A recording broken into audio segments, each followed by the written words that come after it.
Today, Marie Loftus will read the inauguration speech of Mary Robinson E. Burke and remind us that, as Manaman Héireann, we have the capacity not just to rock the cradle, but to rock the system.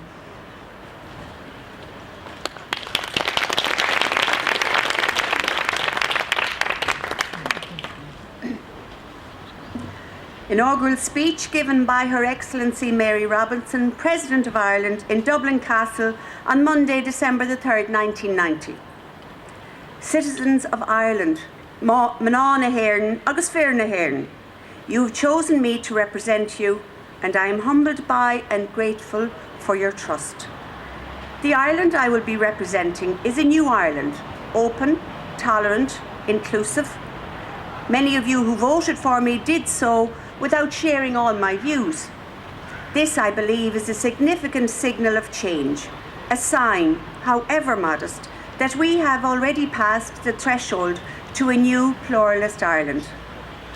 The recent revival of an old concept of the fifth province expresses this emerging Ireland of tolerance and empathy.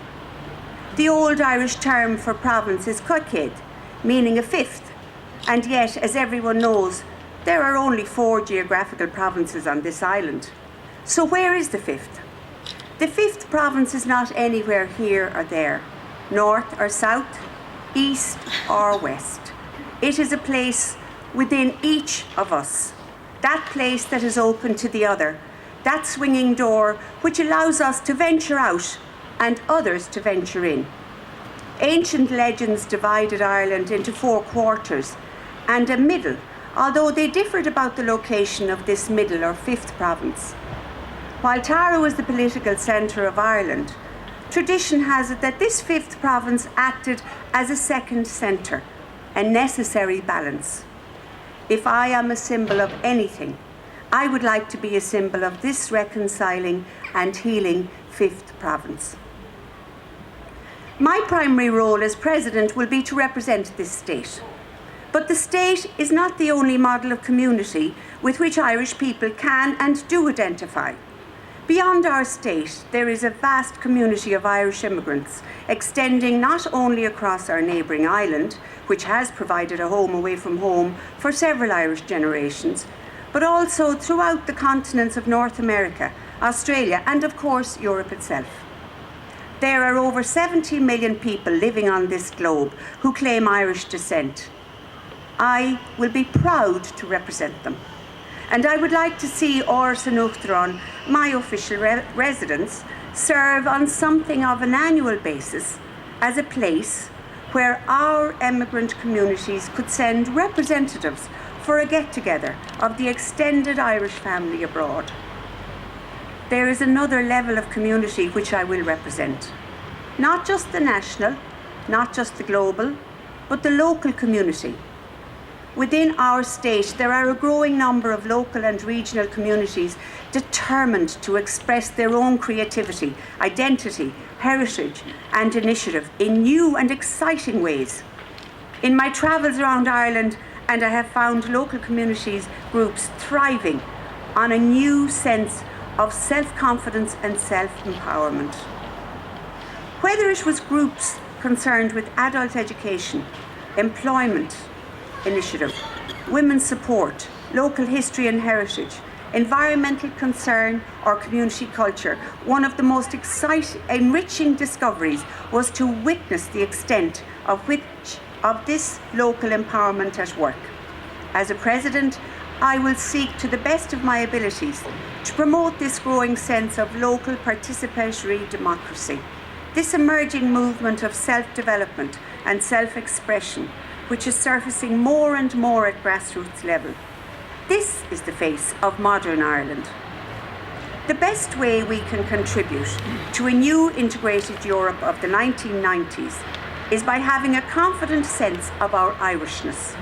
Here again, we must play to our strengths, take full advantage of our vibrant cultural resources in music, art, drama, literature and film, value the role of our educators, promote and preserve our unique environmental and geographical resources of relatively pollution-free lakes, rivers, landscapes and seas. Encourage and publicly support local initiative projects in aquaculture, forestry, fishing, alternative energy, and small-scale technology. Looking outwards from Ireland, I would like, on your behalf, to contribute to the international protection and promotion of human rights. One of our greatest national resources has always been, and still is, our ability to serve as a moral and political conscience in world affairs. We have a long history of providing spiritual, cultural and social assistance to other countries in need, most notably in Latin America, Africa and other third world countries. And we can continue to promote these values by taking principled and independent stands on issues of international importance. As the elected president of this small democratic country, I assume office at a vital moment in Europe's history. Ideological boundaries that have separated East from West are withering away at an astounding pace. Eastern countries are seeking to participate as full partners in a restructured and economically buoyant Europe.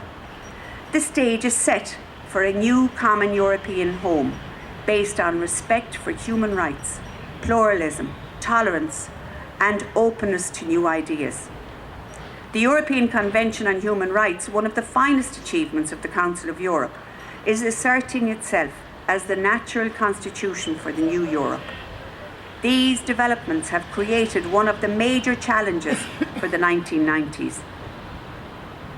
If it is time, as Joyce's Stephen Dedalus remarked, that the Irish began to forge in the smithy of our souls the uncreated conscience of our race, might we not also take on the still uncreated conscience of the wider international community? Is it not time that the small started believing again, that it is beautiful, that the periphery can rise up and speak out on equal terms with the centre, that the most outlying island community of the European community really has something strange and precious to contribute to the sea change presently sweeping through the entire continent of Europe? As a native of Ballina, one of the most western towns in the most western province of the most western nation in Europe, I want to say the West's awake. I now turn to another place close to my heart, Northern Ireland.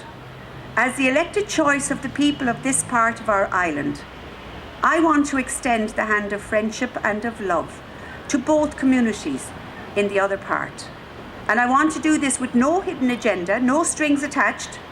As the person chosen by you to symbolise this republic and to project our self-image to others, I will seek to encourage mutual understanding and tolerance between all the different communities sharing this island. In seeking to do this, I shall rely to a large extent on symbols. But symbols are what unite and divide people. Symbols give us our identity, our self-image, our way of explaining ourselves to ourselves and to others. Symbols, in turn, determine the kinds of stories we tell, and the stories we tell determine the kind of history we make and remake. I want Ors an Uachtaráin to be a place where people can tell diverse stories in the knowledge that there is someone there to listen. I want this presidency to promote the telling of stories, stories of celebration through the arts and stories of conscience and of social justice. As a woman, I want women who have felt themselves outside history to be written back into history. In the words of Evan Boland, finding a voice where they found a vision. May God direct me so that my presidency is one of justice, peace and love. May I have the fortune to preside over an Ireland at a time of exciting transformation when we enter a new Europe where old wounds can be healed. A time when, in the words of Seamus Heaney, hope and history rhyme. May it be a presidency where I, the President, can sing to you, citizens of Ireland, the joyous refrain of the 14th century Irish poet, as recalled by W.B. Yeats. I am of Ireland. Come dance with me in Ireland. Thank you.